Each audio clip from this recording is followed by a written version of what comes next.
Mica के अवैध कारोबार को रोकने के साथ दशकों बाद वैध कारोबार के लिए तय किए गए प्रावधान से खुश गिरिडीह के माइका निर्यातक एसोसिएशन और चैम्बर ऑफ कॉमर्स ने हेमंत सरकार के प्रति आभार जताने को लेकर सदर विधायक सुदिव्य कुमार सोनू के सम्मान समारोह का आयोजन किया।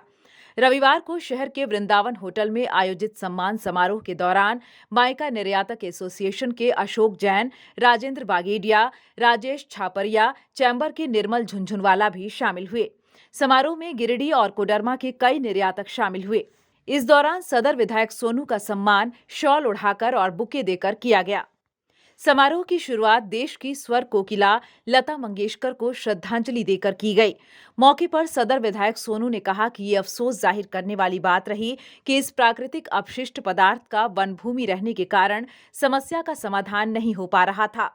विधायक ने कहा कि हेमंत सरकार बनते ही उन्होंने इस महत्वपूर्ण कारोबार को लेकर पहल शुरू की। खनन सचिव श्रीनिवास खुद तीसरी पहुंचकर पूरी स्थिति से अवगत हुए और वैध कारोबार को लेकर पहल की, क्योंकि बिहार माइका एक्ट में सीधे तौर पर ऐसा कोई प्रावधान नहीं था जिससे इसके वैध कारोबार को शुरू किया जा सके। गिरिडीह कोडरमा के उद्योग जगत की रीढ़ माइका के संबंध में माइका के व्यवसाय से जुड़े हुए तमाम लोगों ने मेरा ध्यान आकृष्ट किया था। हमने माननीय मुख्यमंत्री से माइका उद्योग से जुड़े हुए तमाम लोगों की मुलाकात भी कराई और इसके बाद लगभग 1.5 वर्षों के उपरांत इस नीति ने अब मूर्त रूप लिया है।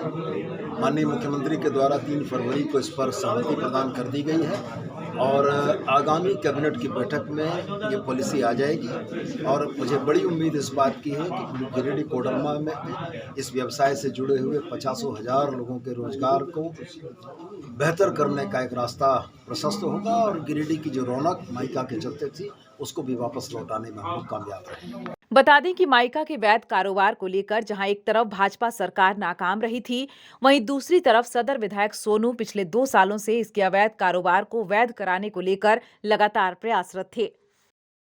न्यूज विंग के लिए गिरिडीह से मनोज कुमार पिंटू की report.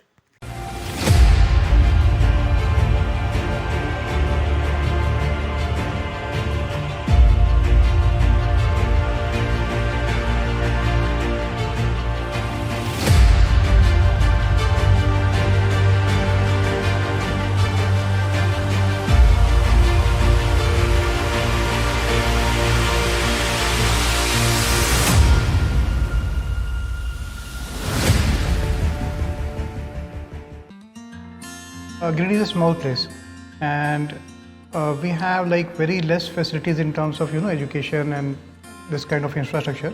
It came to our mind that basically there should be good opportunities for the students of Giridih, those who are leaving the town and going outside for studies, their higher studies and their education.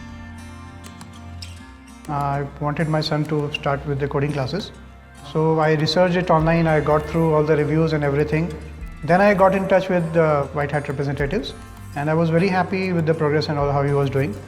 So then I thought that why not to implement it in our school so that all the students are able to learn this thing. I started coding because we can make our thoughts real. We can interact with the computer. White Hat Junior is helping me to create a web browser. And I think on this part White Hat is actually leading on this coding platform. It is definitely a very good platform and one should implement in every school.